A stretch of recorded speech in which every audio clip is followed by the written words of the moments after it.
8주 2차 시작합시다. 지금 그 소정 씨의 목소리의 주인공은 누구의 것인가? 그 얘기죠. 소정 씨의 목소리는 누구의 것인가를 보고 있습니다. 아까 이제 1차 말미에 설명했던 부분이 여기에요. 영국과 미국의 신비평 이후에 시의 목소리를 둘러싼 논의에서의 일반론이 뭐라고 그랬습니까? 시인의 육성과 작품 속에서 울리는 목소리는 일정한 갭이 있다. 그래서 시 역시 하나의 발화다.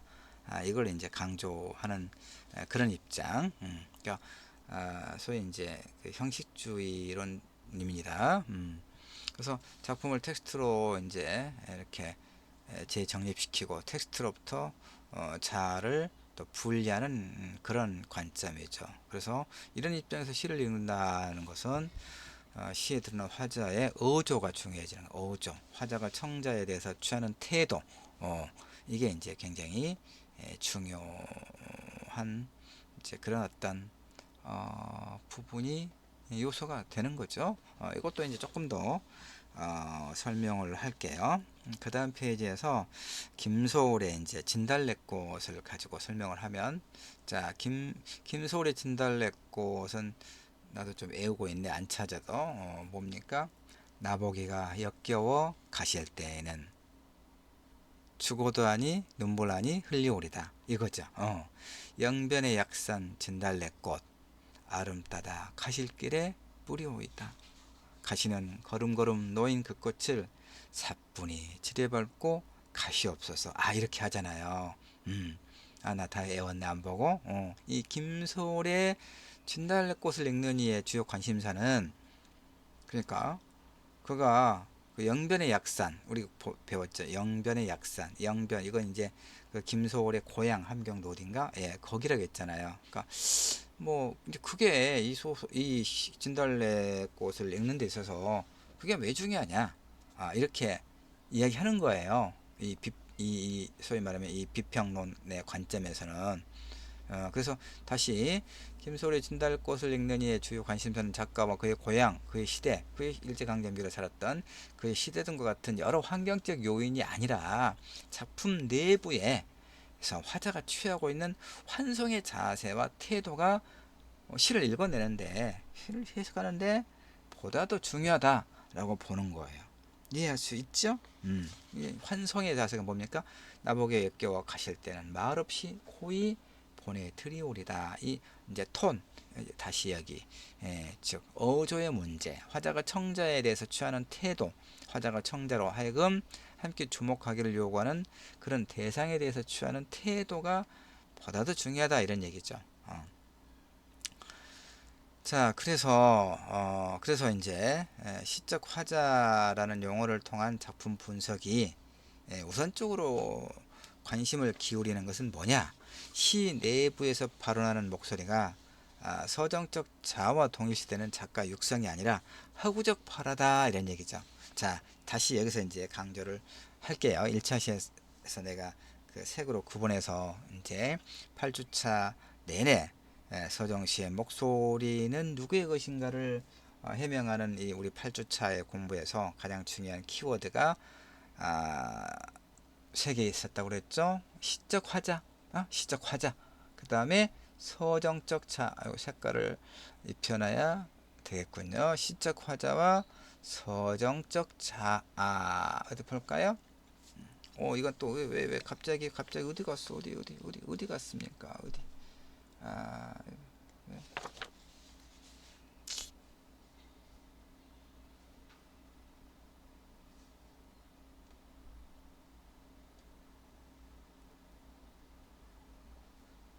네. 갑자기 캄캄해졌어요. 블랙아웃이 왔었죠. 하여튼 그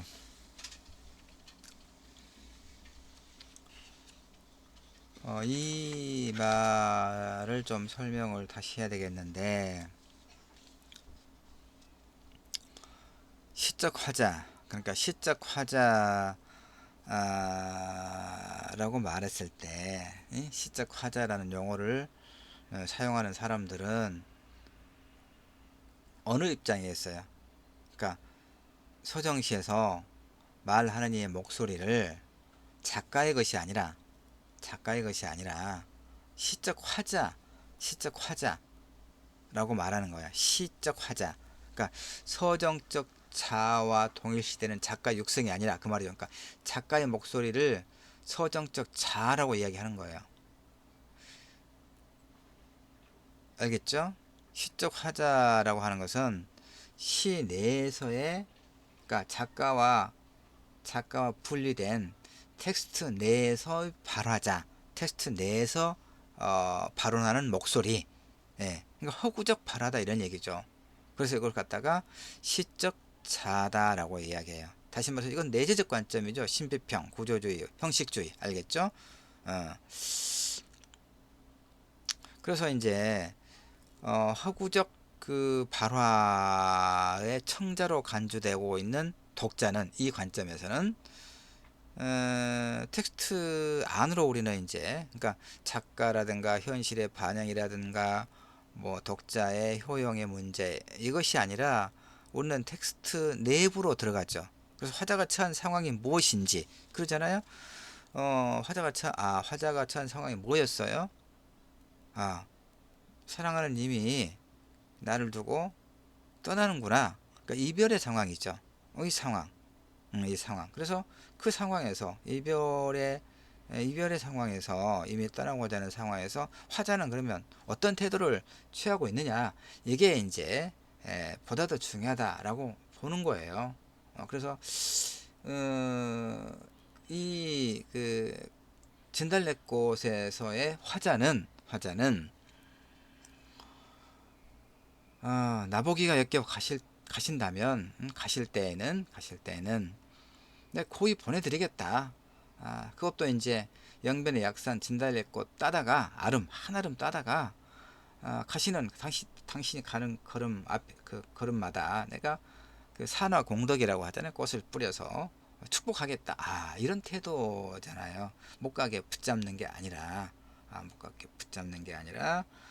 가시되 아무 걱정하지 말고, 또 내가 원망할까 봐서, 또는 내가 슬퍼할까 봐서 뒤돌아보지 말고 당신이 가고 싶은 곳으로 마음 편하게 가시라라고 하는 이 환송의 태도가 보다 더 중요하다 이런 얘기예요.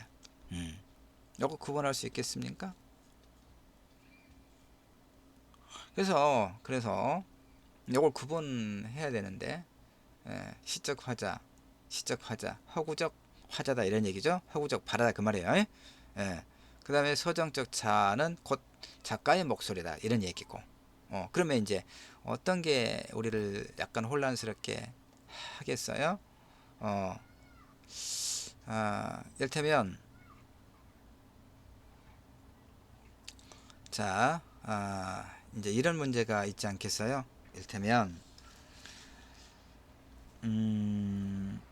시적 화자를 통해 시를 읽는다는 것은 시에 나타나는 화자의 상황 및 어조와 태도가 무엇인지를 읽는다는 거야. 알겠죠?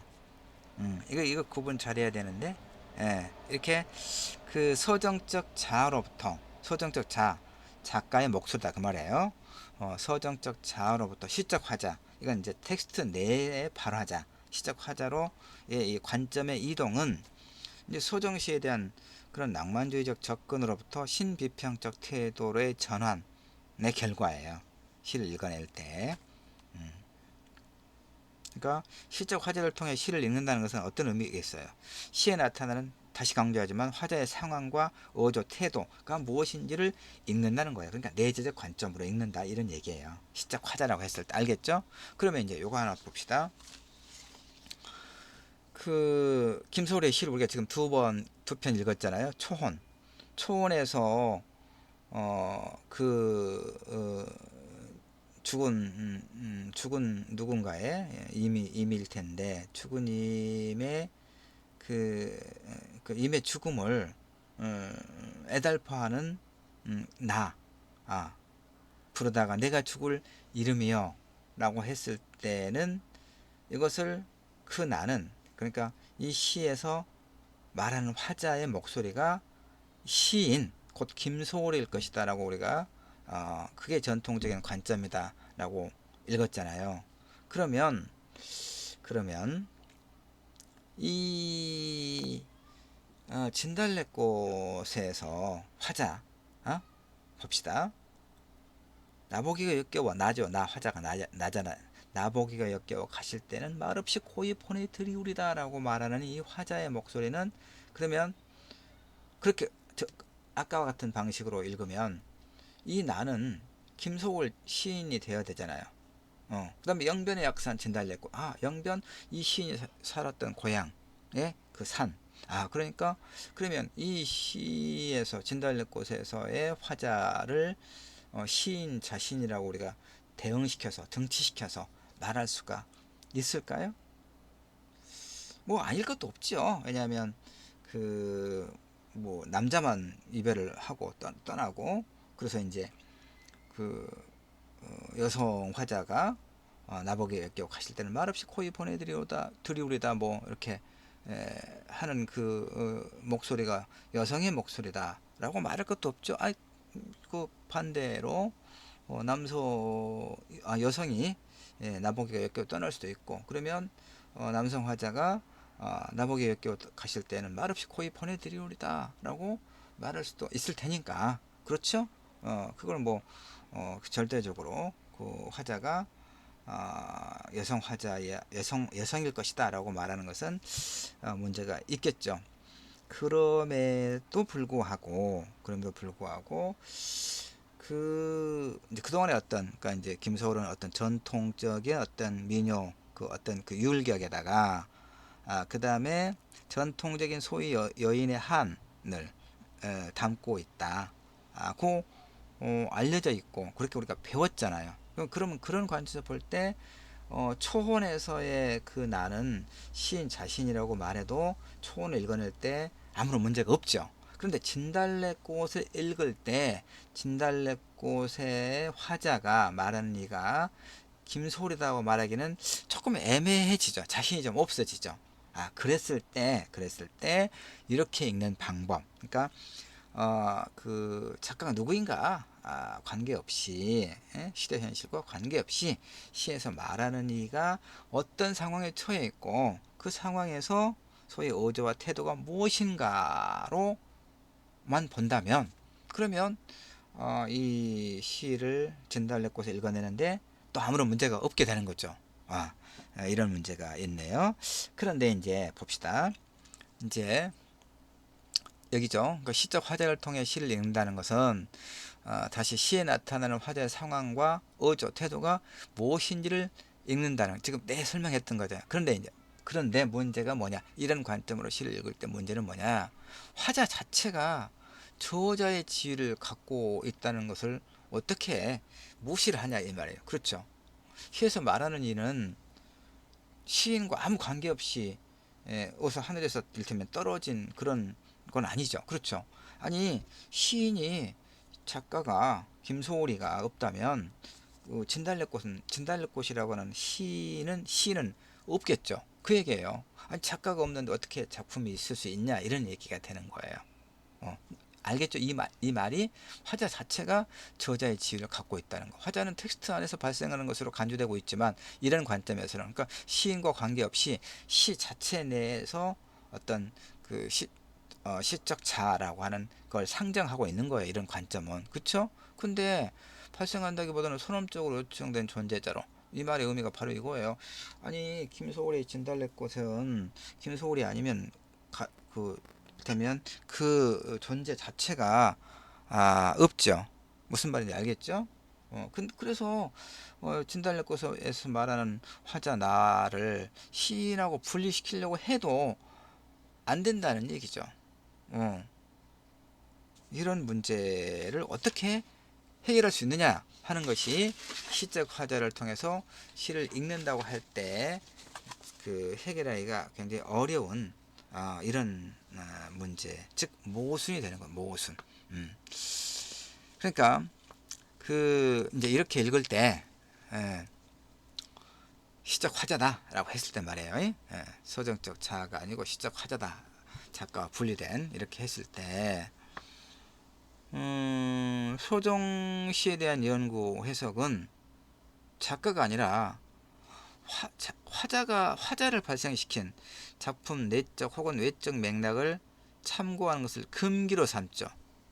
그러니까 우리가 지난 7주차에 김영랑의 시편들을 비판적으로 읽으면서 그가 살았던 30년대라고 하는 그 어떤 시대를 철저하게 외면했다 라고 우리가 비판했잖아요. 근데 이제 이런 관점에서 본다면 그러한 비판 자체가 터무니없다 이거예요. 김영랑의 모란이 피기까지는 이 시만 갖고 이야기하더라도 모란이 피기까지는 나는 기다리고 있을 테요. 뭐 이렇게. 그러니까 그 시에서 말하는 화자가 어떤 상황에 있고 어떤 그 태도를 지니고 있는가가 중요한 것이지 그 시를 지은 김영랑이가 중요한 게 아니다. 김영랑이가 그 시를 지었던 30년대라고 하는 시대적 상황이 중요한 게 아니다. 이렇게 이야기하겠죠. 그래서 내가 이제 7주차에 말했던 것과 같은 그런 어떤 시적 태도, 시를 읽어내는 방식에 대해서 비판하겠죠. 그럼 이제 여러분이 생각해 보는 거예요. 판단해 보는 거예요. 사실은 내가 그 8주차에 중간고사를 대체할 때 이 8주차의 문제는 8주차에 공부하는 내용은 시험에 내지 않겠다고 말하기는 했는데 그 자연스럽게 좀 연결되는 부분이 있네요. 왜냐하면 내가 이제 하여튼 내가 이것을 여러분의 그 8주차에 제출하라고 했던 그 시험이 리포트가 있잖아요. 논증적 에세이를 하나 내라. 그랬는데 그것과 중간 시험을 대체하는 과제 리포트가 주제가 같으면 좀 곤란할 테니까 내가 다시 여기 있네요. 내가 찾았는데 우리가 우리 한국인의 삶과 문학에서 그 과제물 리포트가 하나 있잖아요. 20점짜리 중간고사하고 기말고사는 각 30점짜리고 그 리포트가 하나 있는데 8주차에 제출해야 되는 리포트가 그 4주차 수업의 내용을 참고해서 작가란 무엇인가, 어떤 존재해야 하는가, 뭐 이런 그 주제에 논증적 에세이를 써서 내자 이렇게 우리가 약속하고 고지를 했네요. 그러면 이제 중간고사를 대체하는 리포트는 내가 그 김영랑의 문제를 연결해서 하려고 그랬는데 한번 고민해 볼게요. 수업 시간에 지금 내가 그것까지 설명은 못 하겠고 뭐 같으면 좀 내용이 중복되면 곤란할 테니까 하여튼 고민해 볼게요. 고민해서 내가 따로 그 부분은 안내를 할게요. 어쨌든 이 8주차는 7주차하고 상당히 밀접한 연관관계, 시를 읽는 하나의 관점의 차이, 관점의 문제를 이야기하고 있는데 아마 이것도 한번 내볼 만한 굉장히 흥미있는 내 시험을 본다면 냈을 텐데 아까 작가란 무엇인가 4주차에서 말했던 것과 비교해서 리포트를 내고 중간 시험을 대체하는 과제물도 김영랑의 어떤 시적 태도 그리고 8주차 우리가 지금 공부하고 있는 시에서 말하는 이는 누구의 목소리인가 연결해서 한번 해볼 만한 그런 유혹을 내가 지금 계속 느끼고 있습니다. 하여튼 고민해서 따로 따로 이렇게 여러분의 입장에서는 주제가 비슷한 게 더 좋기도 하겠고 아니면 그걸 또 이제 또 뭔가 또 새롭게 써야 되니까 어려울 수도 있겠고 어쨌든 그건 따로 고민해보고 다시 내용으로 갑니다. 요 내용을 여러분 지금 이제 지금까지 설명하고 있는 내용을 이해를 하겠죠?